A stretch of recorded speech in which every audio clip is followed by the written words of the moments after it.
two-story on the front, so the massing causes it to look bigger, but it's still.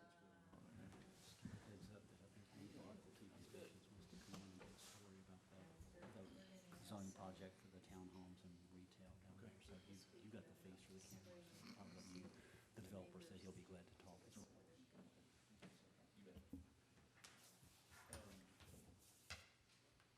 We went Saturday, we normally, where we live, we normally have 5 Christmas trees in the house. I don't know how many this time. One for every round. Probably. She's bumping it up. Yeah, She may have to start earlier. was she starting now? Okay. She's starting now? Did you ever go in the Goins house when they did the Christmas tree? Can you hear that? They never put it away. She loves that. Well, that's cool. Keep her happy, Charlie. So, We actually have a record. I've got a serious Found a Nat question. King Cole Christmas album Saturday. So I don't take time during the meeting. Tell me about the hours.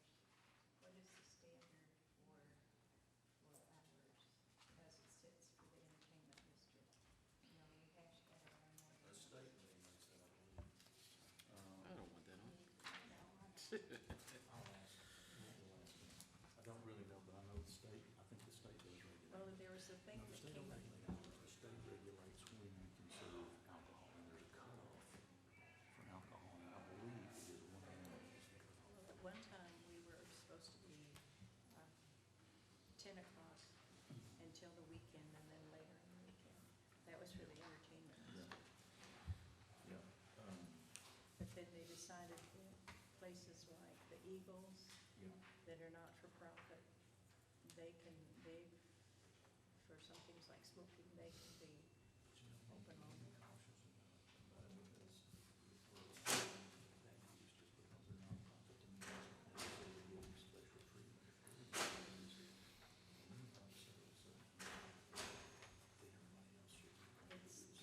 It's kind of by definition, isn't it? Thank you. This is all I got? That's all we have.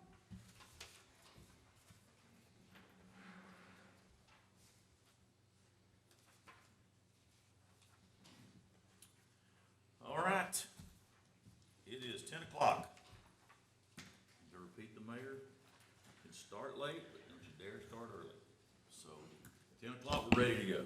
10:01, I'm late. I'm gonna call the meeting to order. And see, we have a quorum this morning. So our first order of business will be the consent agenda. Any discussion?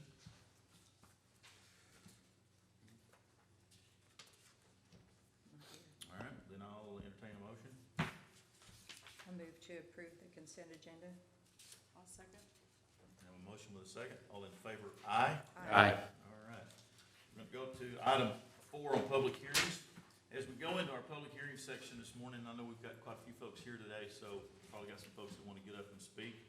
I want to let you know that the planning commission is a recommending body only. So all cases, with the exception of plats and site plans, which our decision on those is final, will be passed on to city council for final approval on October the 4th. So that will be the meeting that if you have a zoning case or something today that will go to council, that's when they will be hearing those cases. I'm gonna ask that you limit your comments to 3 minutes this morning. And if you are here, there's several of you here that are speaking on the same case. Try not to be repetitious. If somebody's already said what you're gonna say, you can just get up and say, that person has said what I was gonna say, and we can move on. But we will give you the opportunity to come and speak, and ask that when you come to the lectern that you would give us your name and your address for the record, please. And moving into that, we'll go to item 4A, Mr. Medina. Thank you, Mr. Chairman, and good morning. This is case number 4A. Receive a report, hold a discussion, conduct a public hearing, and make a recommendation on a request to change the zoning of one lot from Neighborhood Services District to the Single Family 5 District, located at 528 West Florence. This is case number 2021-107Z. This is the subject property here, outlined in red. As you can see, you have South Myrick running north to south and West Florence running east to west. We believe there was some sort of retail or neighborhood service type use on these two lots at one point. However, given how the area is developing in a residential manner, the applicant's wishing to rezone it to match the existing structure that's there today. So if you were to drive by, there's actually what appears to be a single-family detached home. I believe it's a rental unit or currently for rent. And so to bring the property into conformance, the applicant is seeking rezoning of this property. It does comply with a comprehensive plan, and city staff recommends approval of the rezone. Okay. Any questions of staff? Okay, thank you, Bill. All right, anyone here to speak in favor of this request? Anyone here to speak in favor? Anyone here to speak in opposition to this request? Okay, seeing none, I'll close the public hearing. We'll entertain a motion. I move to recommend approval, changing the zoning of the subject property from the Neighborhood Services District to the Single Family SF5 District. Second. Have a motion with a second. All in favor, aye. Aye. Opposed? None? Go. Item 4B.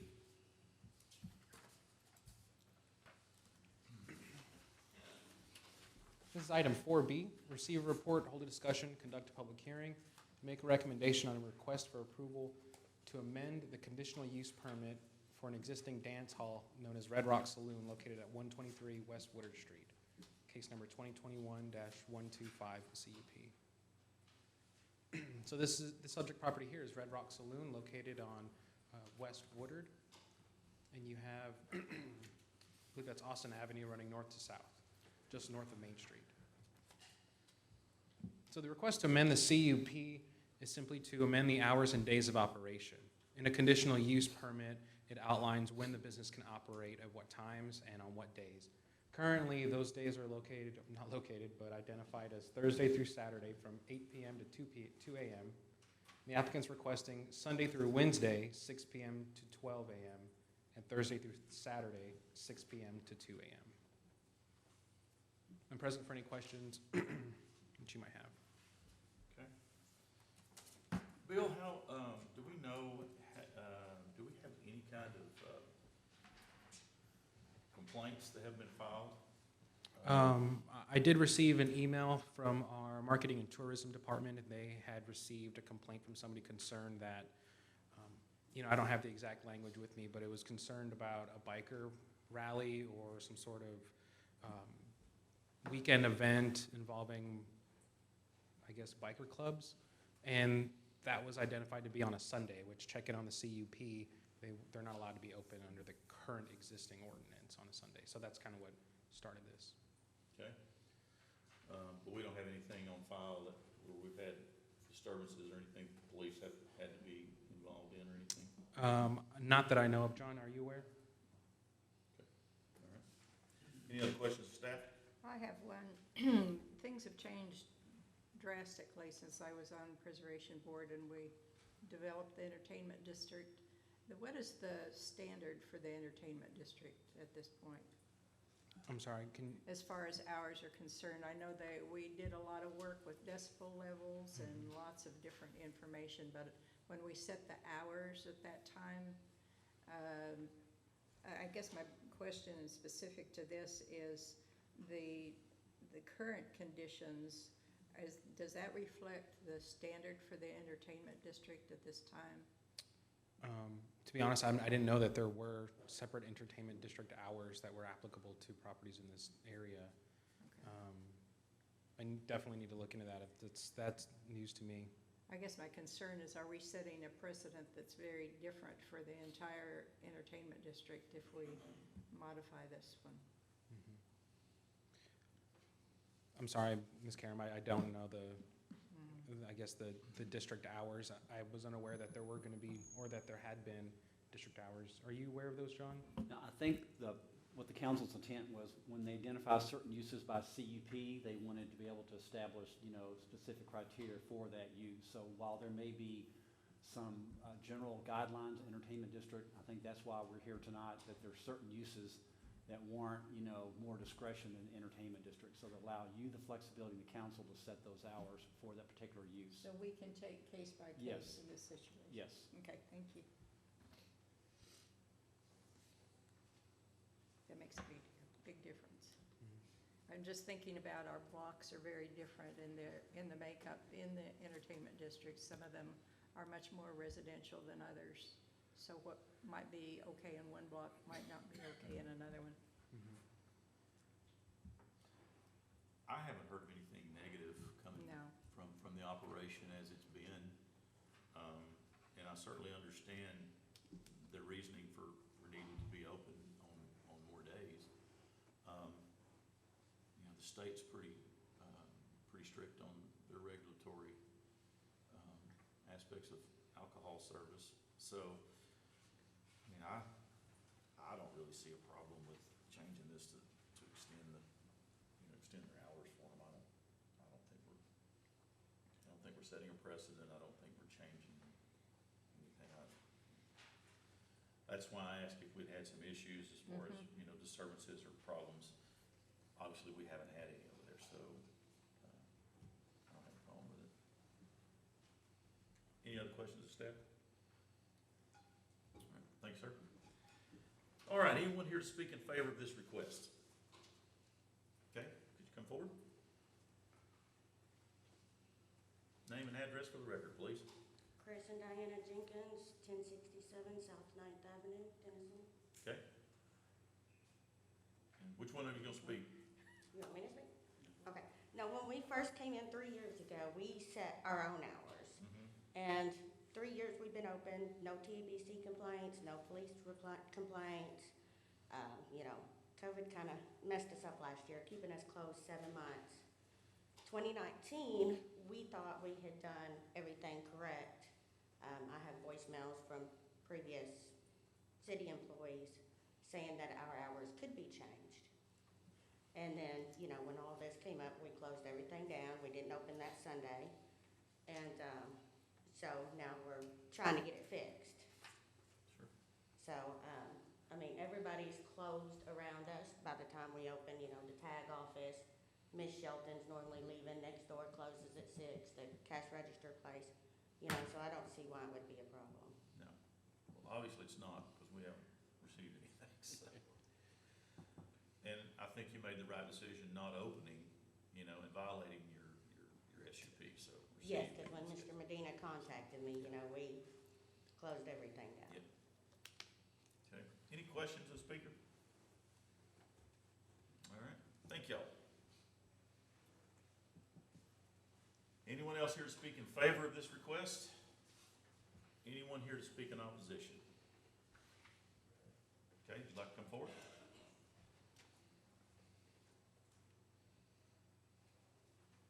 And you must be Gina? Yeah, my name is Jenna Zapata. Okay. I live at 1600 Bells Drive in Denison, Texas, but my business is Zigzag Galleries right next door on the left side at 125 West Woodard. Can you move the mic a little closer? Yeah, I didn't want to get any refurb or anything. Hello, my name is Jenna Zapata, and my family and I own and operate Zigzag Galleries located at 125 West Woodard, Denison, Texas. We have concerns about this request to expand Red Rock Saloon business hours originally approved from 3 days to now 7 days a week, along with increasing their hours of operation. We are a family-friendly oriented business hosting art shows for all ages, free art classes for kids, and hosting other family-friendly events as well. Red Rock has been operating against their original approved hours of 8 p.m. to 2 a.m., hosting events starting at 6 p.m., even having dance classes on Thursday starting at, I think, 6 p.m. to 6:30 p.m. around that time. They perform sound checks during the day, playing music not suitable for young children that can be heard through the walls of our business and outside from the street parking when their doors are open. When their events have started at 6 p.m. in the past, their performers unload and check equipment hours before showtime, performing sound checks. Being a bar and nightclub, their audience is targeted for ages 21 and above. In the past, they have had posted signage on their windows stating, quote, "Come classy, leave trashy," end quote. They have also hosted in addition to live music events, they have also hosted male dancer shows that can be described as, quote, "an intensely exciting sex god ab party that will drive you wild," end quote. Doors to this event also opened against the original approved hours at 7 p.m. on a Friday.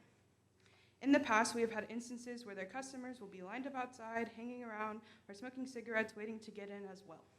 We would like to request that the Planning and Zoning Commission keep their original recommendation of hours to Thursday through Saturdays from 8 p.m. to 2 a.m. Thank you for your time and consideration. Okay, Thank you. hang on a second, any questions for the speaker? I guess I understand some of what you're saying. Has there been any incidents with people not picking up after themselves or leaving things in front of your shop? Yeah, they do have one of those cigarette butt holders that, you can offer to people to put in, but as with any bar or anything like that, stuff gets left outside and on the streets and on the sidewalk, so. But they tidy up and they don't leave anything in front of Zigzag? Yeah, they definitely do. But they've been opening prior to their approved hours. Okay, well, two things. First of Mhm. all, me being a road musician, sound checks are always done before operations are. Absolutely. Okay, so that's just a industry standard. Oh, yeah, absolutely. So, obviously, when they've got an act coming in, they're gonna have to do sound check prior to, so, Yeah. that's understandable. Mhm. As far as, what's played, and what is performed inside the establishment, you're diving off into a, discrimination of art form there, and, what you and I find distasteful, some people are attracted to. So,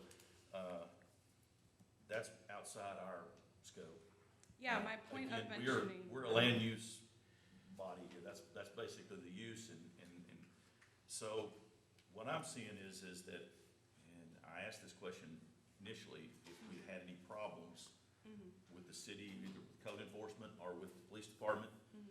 because that would be to me, that tells me that something's going on that's not supposed to be going on, they're not operating per their CUP. Mhm.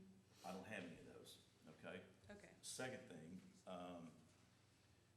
people standing around out front waiting to get in, it sounds like to me that if we let them open at 6, we've resolved that issue. They can go on into the establishment and they're not standing around outside, and creating,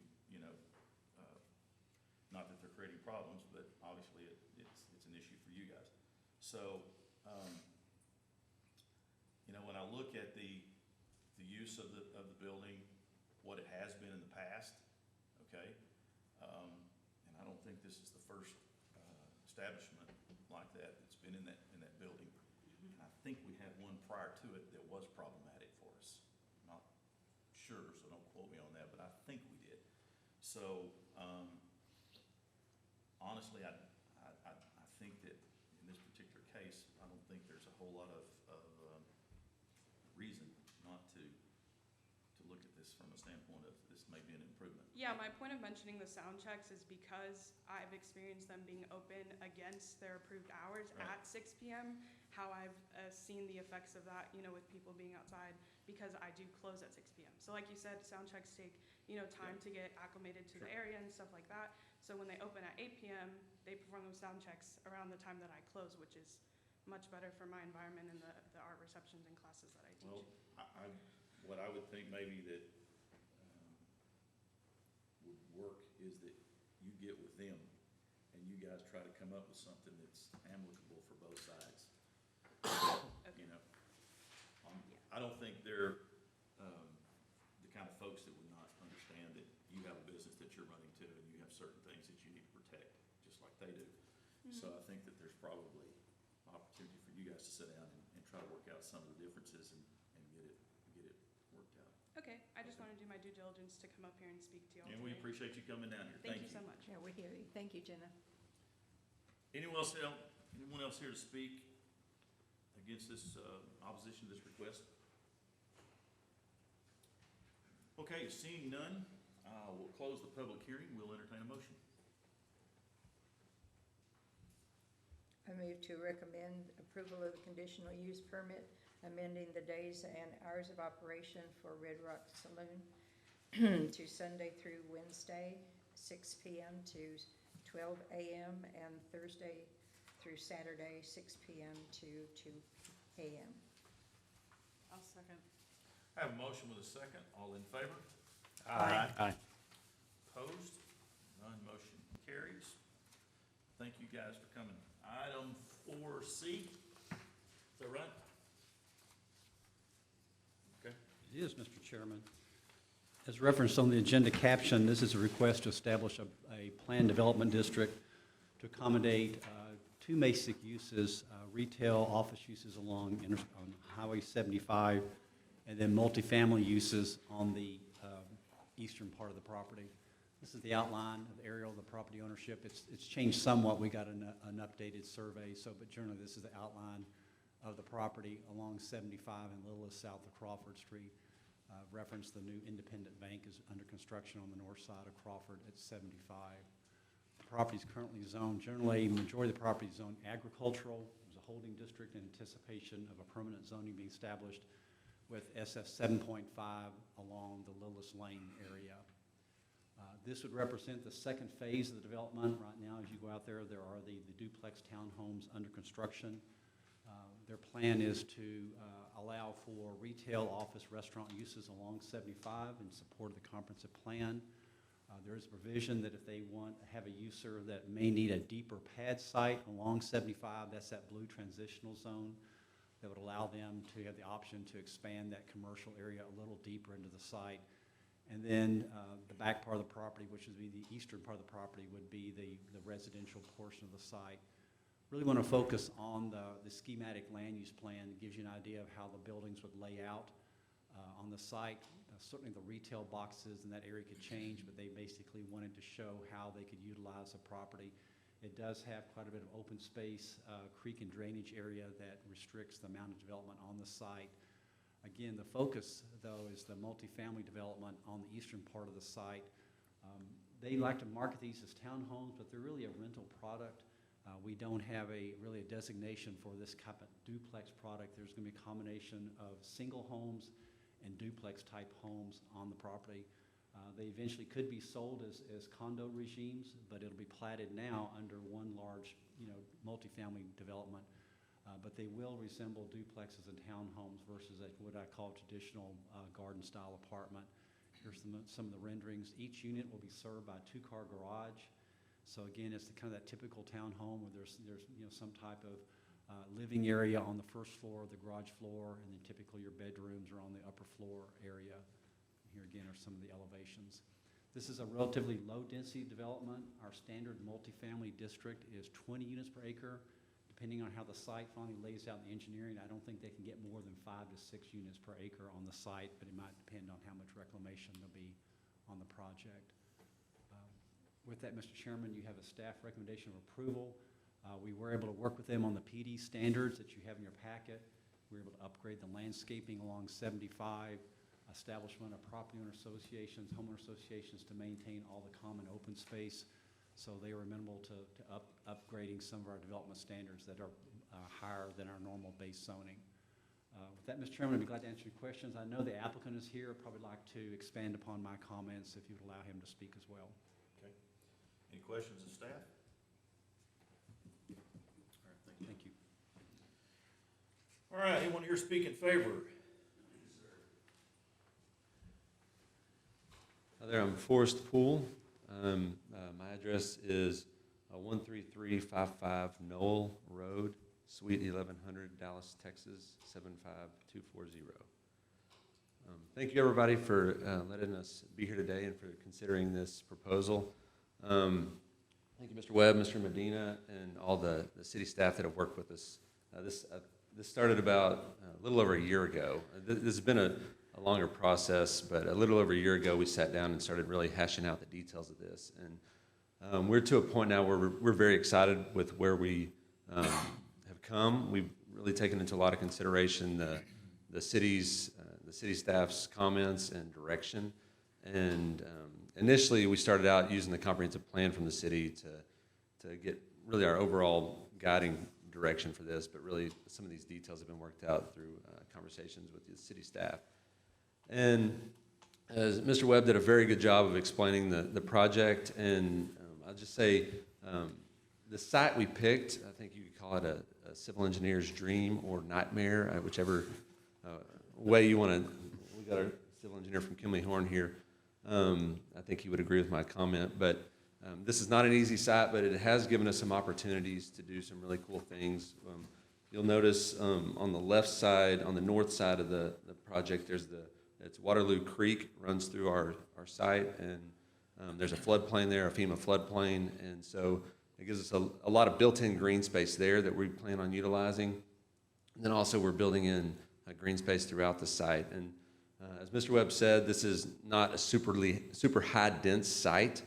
Our goal is to create something that doesn't, it's the in between the single family and the apartment type product that we just don't see enough of up here. We see a lot of that in McKinney South, but this isn't something that is common up here. And lastly, I'll say that we've had a lot, as Mr. Webb explained, we're building our phase 1, which is just 12 units right now on the corner of Lillis and Crawford, and we've seen so much interest in that. We've seen a lot more interest than we actually anticipated, and from potential tenants reaching out to us. And so we're very excited. Hopefully the world's a little easier to do construction over the next several years, so this project moves a lot quicker than our phase 1, but we're very excited about where this will go. We're very excited about the retail frontage on 75. That's something we've been working closely with DDA on that retail frontage, and there's some really cool opportunities, particularly down, if you look on the furthest north pad site that you see there, to take into account. We've got some wet detention we're looking at doing with some ponds, and then you've got the creek, and we've got potential trail systems that connect all the way to Waterloo Lake, and so potential restaurant or some type of venue with a patio there that could connect to the trail systems overlooking the creek area. We just think there's a lot of potential for this entire site. And once again, thank you for your consideration of this, and I'm happy to answer any questions you have. Hey, Forrest. Yeah, Forrest, Mr. Poole. What size of units are y'all looking at on that site? Based on your current, refresh us on your current, there at the corner of Crawford and Lillis, and then what you're thinking about as far as the future development. Sure. So right now we've got 7 different floor plans of units for the 12 units that we're doing on Crawford and Lillis. A lot of that was because we also picked another nightmare dream site for civil engineers on that corner.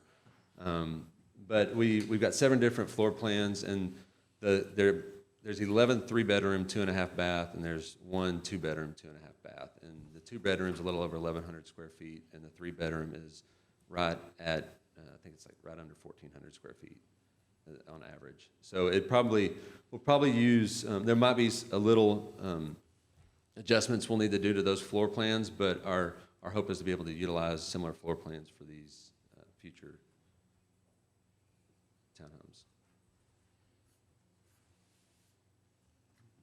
Any other questions? I've got another question. It looks like from the land outline that we get on the other picture, that the property line of the development goes right up to Lillis, one of them being an access road. Can you talk a little bit about what those others what the use will be, and those other 2 that look like they come all the way over to Lillis? They're 2 little, maybe that's not. Oh, I see what you're saying, yes. Maybe that's not quite the way it is, because this looks very different.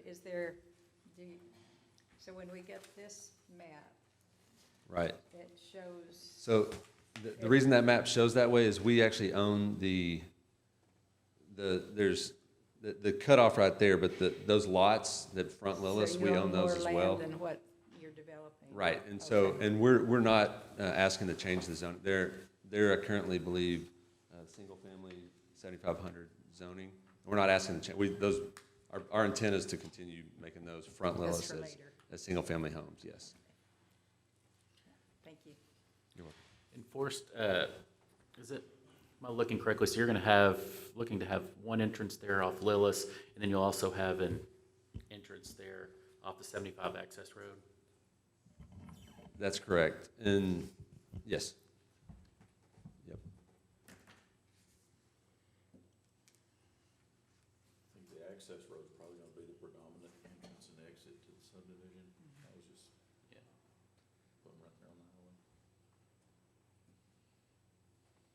questions?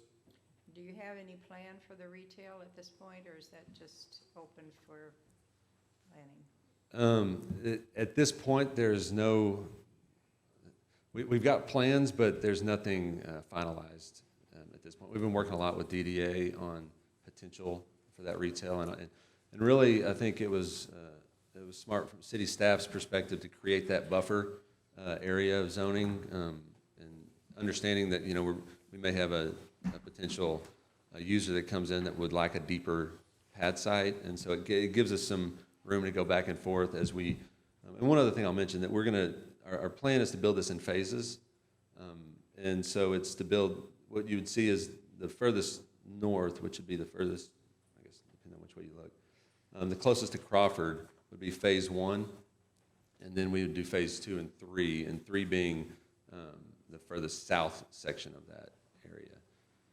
And so as we do that, our thought, retail follows rooftops, and as we do that build out, we think the retail will become more and more appealing to different users, and we're working with DDA and city and also our brokers on strategizing the best way we can get the best users for the city and us in those pad sites.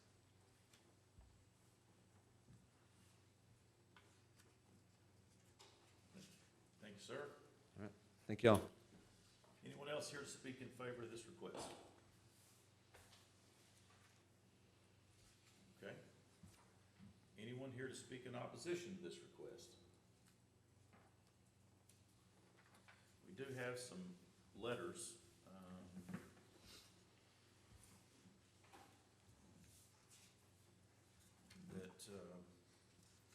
Some letters of opposition. Don't really think they, Well, one of the oppositions had to do with wanting to keep it commercial, but since there's going to be commercial on 75, that kind of takes that away, I think. yeah, I really don't think they want commercial going all the way to Lillis. I don't think they No. want that, so. No. I think, We had some concern about traffic, but with the density being what it is on this, that's not an issue, so. and with the multiple, like you said, I think a lot of the traffic is gonna be using the 75 access road versus Lillis, but to help spread it out. I think we'd be talking about a different thing if you were entering 75 at Crawford, but we're not, so. Okay, any further discussion? I'm gonna close the public hearing and I'll entertain a motion. I move to recommend approval of the subject property being rezoned to a planned development overlay district for retail and multifamily uses. I'll second. Second, Susan. All in favor, aye? Aye. Opposed, none? Item 5, staff updates. Mr. Chairman, really nothing new to add. The large zoning text amendments that you worked on very diligently several meetings ago, that's going to the city. They did hold a public hearing, close the public hearing, so it'll be on the council agenda as an individual consideration item.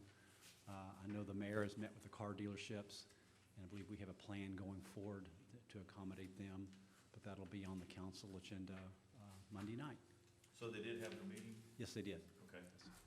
And everything went good there as I far believe as? they did, yes, sir. I think we have a plan going forward. Okay, good. Good deal. Thank you. All right, guys, is that all we got this morning, Bill? All right, well, then I'll entertain a motion to adjourn. I move we adjourn. Second. I have a motion to second, all in favor, aye? Aye. We stand adjourned at 10:32.